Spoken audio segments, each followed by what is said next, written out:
चन्द्र बसुमतारी बिथां लोगोसे लेङाइ आफादगिरि ब्रह्मन बाग्लारि इउपिपिएल हान्जानि लेङाइ आफादगिरि बिथां लोगोसे राकेश बर' बिथां डिस्ट्रिक्ट स्पर्ट्स संस्था चन्द्र बर' बिथां गासैबो गेदेमा बिथांमोनखौ साबायखर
सोलोंथाइ लानो हादोंमोन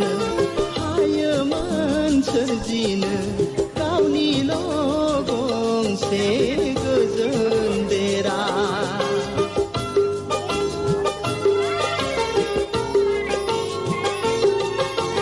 नाथाय गोग्लैसोना थानाय हारिफोरखौ बोखांनो नोंनि रोंगौथिनि गेजेरजों दिन्थिलांबाय माबोरै जुजिनानै थांना थानांगौ हारिया बुहुमा बड'फानो बर'नि बिफा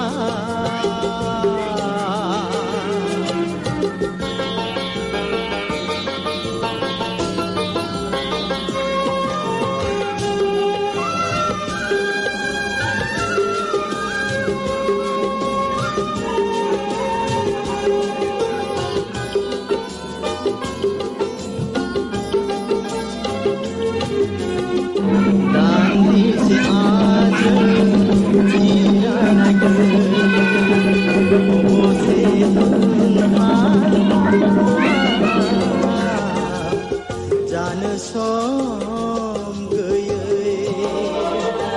नों बारहुंखा बायदि फैनानै मावनानै दिन्थिलांबाय फोरोंलांबाय इयुन जोलैनो बड'लेण्ड सोरजिनो बर' हारिनो दिनै नङाब्ला सिनायथि गोमाबायमोन हारिया गिबियावनो आङो बयनिसिमबो दुलाराय बर' फरायसा आफादनि जानानै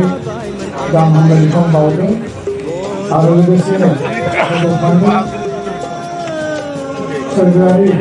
जिउनि आलो गोजोननि थाखाय आनान गसाइनि आर'ज गाबदों समनि आंखाल राव बाथ्रा बुंनो आं सानाखै जों बयबो मिथियो बे बड'फाया बर' हारिनि बयजोंबो बिखायाव बिखुआव बजबनानै लाजानाय सासे गेदेमा सुबुं जों जायखौ माहारिनि बिफा होननानै सिनायथि होदों आरो बड'फाया जोंनि स्वाभिमान बड'फाया जोंनि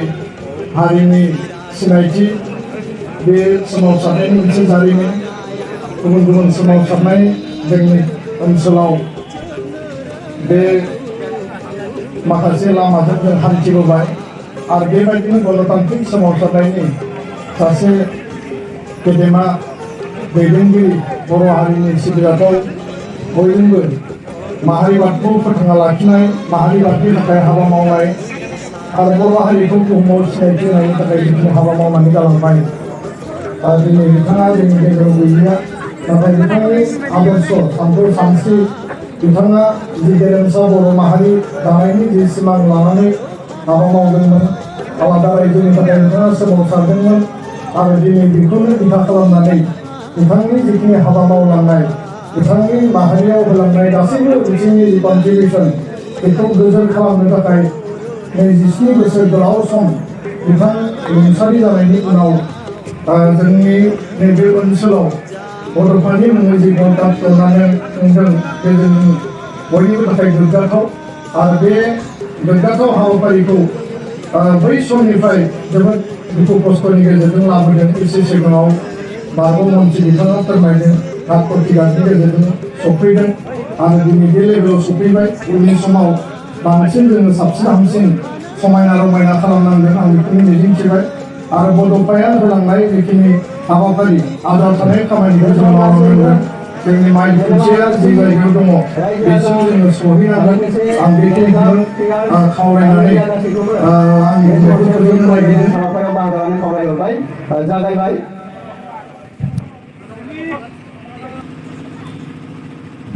जाबाय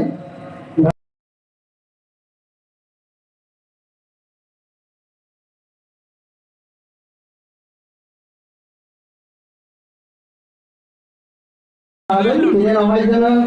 गोजोननि थाखाय गोजोन खौसेथि जौगालुनि थाखाय जिहेतु नैबे जि बड'फानि मुङाव होनाय फुटबल जि टुर्नामेन्ट गायसनगिरि आफादगिरि बिथां प्रदीप कुमार दैमारि बिथाङा बुंदों थार थांखिखौ लानानै बे फुटबल टुर्नामेन्टखौ जागायजेनदोंमोन बड'फानि मुंखौ मुंदांखा खालामनाय बुहुमाव बिथांनि मावनायखौ जुगामि खालामनाय लोगोसे जोंनि गेजेराव गेलेनायखौ जांख्रिखां होनाय क्लाबफोरखौ जौगाखांनाय फोजाखांनाय आरो लोगोसे साबायखर थाबाय जेनेबा बिथाङा सिनायथिनायनि थाखाय बिथांखौबो जोङो बरायनानै आलासि सार गबिन्द चन्द्र बसुमतारी बिथां लोगोसे दुलाराय बर' फरायसा आफादनि आफादगिरि मानबदेव दिपेन बर' बिथां लोगोसे जोंहा मानबदेव EML आफादगिरि रवीन्द्र बसुमतारी बिथां लोगोसे उदालगुरि जिल्ला